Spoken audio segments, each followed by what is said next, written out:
જામનગર મહાનગરપાલિકાની સામાન્ય સભા મળી હતી। આ સામાન્ય સભામાં 1404 આવાસની વ્યાજની મુદત વધારવામાં આવી હતી। વિપક્ષ અને શાસક પક્ષના નગરસેવકો દ્વારા ભૂગર્ભને લઈ અધિકારીઓને રજૂઆત કરાઈ હતી। આ ઉપરાંત ભૂગર્ભ ગટરના કામ, વરસાદી પાણીના નિકાલ માટે બનાવવામાં આવેલ કેનાલોમાં ભ્રષ્ટાચાર થયા હોવાના આક્ષેપો કરાયા હતા। ભાજપના કાર્યકર્તા અને કોર્પોરેટરનું મંડપ સર્વિસ હોવાથી મસમોટો ભ્રષ્ટાચાર આચરવામાં આવ્યો હોવાના વિપક્ષના નગરસેવિકા રચના નંદાણીએ આક્ષેપ કર્યા છે। આજ રોજ જામનગર મહાનગરપાલિકા દ્વારા બોલાવવામાં આવેલી જનરલ બોર્ડમાં વિપક્ષ દ્વારા ભૂગર્ભના પ્રશ્નો હોય, સાથે સાથે શાસક પક્ષ દ્વારા પણ ભૂગર્ભના પ્રશ્નો ઉપાડવામાં આવ્યા। આવાસનો પ્રશ્ન છે, જે રેકડીના દબાણ દૂર કરી ગરીબ માણસોને જે હેરાનગતિ કરવામાં આવેલી છે તે પ્રશ્નો લેવામાં આવ્યા। જામનગરમાં જે ભૂગર્ભના પ્રશ્નો શાસક પક્ષમાં ઉઠાવે છે, છતાં પણ આજ ત્રીજું જનરલ બોર્ડ છે જેમાં ભૂગર્ભના પ્રશ્નો માટે રજૂઆત કરવામાં આવી, પણ છતાં પણ તેમાં કોઈ પણ જાતની કામગીરી કરવામાં નથી આવી રહી। 500 વખત પેનલ્ટી મારેલી કોઈ પણ પાર્ટીને હજી પણ કામ માટે યથાવત રાખવામાં આવે છે। તે બાબતની પર આજે જનરલ બોર્ડમાં ચર્ચા કરવામાં આવેલી છે। જે આજે આવાસની વાત કરી, આવાસમાં જે આવાસના લોકોના જે ડિપોઝિટના પૈસા હતા તે મેન્ટેનન્સના બહાને વાપરી નાખવામાં આવ્યા, અને જે ડિપોઝિટના પૈસા 60 લાખ હતા જેમાંથી ખાલી 15 લાખ જેવી રકમ બચી હતી। તો એ આવાસમાં 243 ફ્લેટ છે, તે લોકોનું હવે મેન્ટેનન્સ કઈ રીતે થશે એ બાબતની પર ચર્ચા કરવામાં આવી।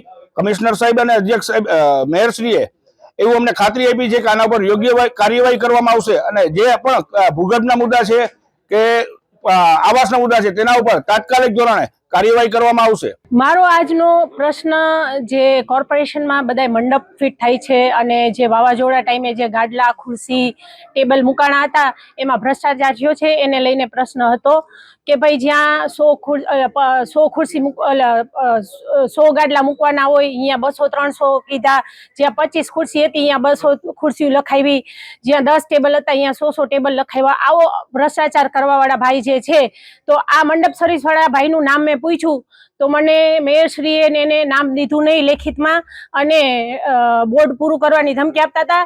જ્યારે આ મંડપ સર્વિસ ભાજપના એક કાર્યકરનું છે અને એને 1 વર્ષ તો એ આખું કર્યું, પણ પાછું કોઈ ટેન્ડર ભર્યા વગર ફરીથી એને રિન્યુ કરી દીધું। એટલે મેં એને એમ કીધું કે હવે પછી એને રિન્યુ ન કરો, અને જો એનો આ ભ્રષ્ટાચાર નીકળે ને તો એને બ્લેકલિસ્ટમાં રાખો, અથવા આ કંપનીને આ ટેન્ડર તમે એનું કેન્સલ કરી નાખો અને આ ટેન્ડર બ્લેકલિસ્ટમાં નાખી દો। અને બીજો મારો પ્રશ્ન એ હતો કે આ લોકો વારંવાર 3 મહિના જ ખાલી સિઝન આવતી હોય છે, કોઈ પણ દિવાળી છે કે હોળી છે કે અત્યારે સંક્રાંત છે, તો આટલી મોટા પ્રશ્ન જ્યારે આપણે એ લોકોને કહીએ છીએ બાંધકામના નાના તેના, તો અહીંયા કોઈ જાતનું જાતા નથી, અને ખુલ્લે આમ ગરીબ માણસોની રેકડીઓને પથારા એવી રીતે ઉડાડી દે છે। એટલે એ લોકોને એક ડેમો કરીને દેખાડ્યું તો આજે એ લોકોને ગમ્યું નહીં, એટલે રેકડીઓ માટે, પથારા માટે કોઈ જગ્યા ફાળવતા નથી, અને ખુલ્લેઆમ ભાજપનો કાર્યકર જે ગોકુલ મંડપ સર્વિસ વાળો છે એ ભ્રષ્ટાચાર કરે છે અને એ લોકોને હલાવી લેવો છે। અને આ બધી વસ્તુનો કોઈ જવાબ નહોતો એટલે એ લોકો બોર્ડ પૂરો કરીને વયા ગયા મને જવાબ દીધા વગર। ભાજપના હું એ સભ્યનું નામ નહીં દઉં, પણ એ સભ્ય એક કોર્પોરેટર છે। આજ રોજ જામનગર મહાનગરપાલિકાની જનરલ બોર્ડની સાધારણ સભામાં મેન 4-5 એજન્ડા હતા। એમાં 1404 જે વ્યાજને વધારવાની મુદત હતી એ વધારવામાં આવી છે। શિક્ષણ સમિતિની 2 જાણસારોની આઇટમ છે। અશોકભાઈનું સેક્રેટરીનું જે એ ચેર ઉપરથી લીધેલું છે 6 મહિના માટે, અને બાકી જે ભૂગર્ભના પ્રશ્નો અને પ્રશ્નોત્તરી લેવામાં આવેલી છે એમાં ઘણા બધા સભ્યોના પ્રશ્નો હતા। એ પ્રશ્નોને ધ્યાન લઈ અને અધિકારીઓ દ્વારા એને સૂચના આપવામાં આવી છે, અને જે એમાં ઘટતું હોય એ પૂર્ણ કરવામાં આવે છે।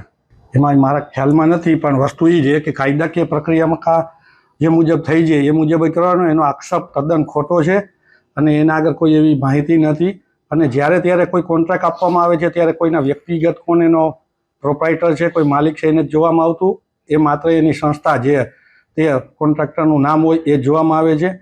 અને એમાં જે એમના વિરોધ પક્ષવાળાના જે એક સભ્યશ્રીએ કીધું એમાં કોઈ તથ્ય છે નહીં। હા, એ અમે અધિકારીઓને લઈ અને એની તાકીદ કરેલી છે કે ભાઈ આમાં જો કાંઈ ઘટતું હોય કામકાજમાં, એના પ્રશ્નો નિકાલ થઈ જાય, એની પેનલ્ટી આપવામાં આવી, એને પેનલ્ટી આપે આપણે ટેન્ડરના નમસન મુજબ ટેન્ડર બહાર પાડતા હોય છે, અને એમાં જો પણ કોઈ કોન્ટ્રાક્ટર એમાં એની ફોલ્ટ દેખાય તો એને પેનલ્ટી રૂપે આપણે પેનલ્ટી પણ આપે છે. આમાં પેનલ્ટી પણ એને આપેલી છે અને એ કાર્યવાહી પણ કરેલી છે.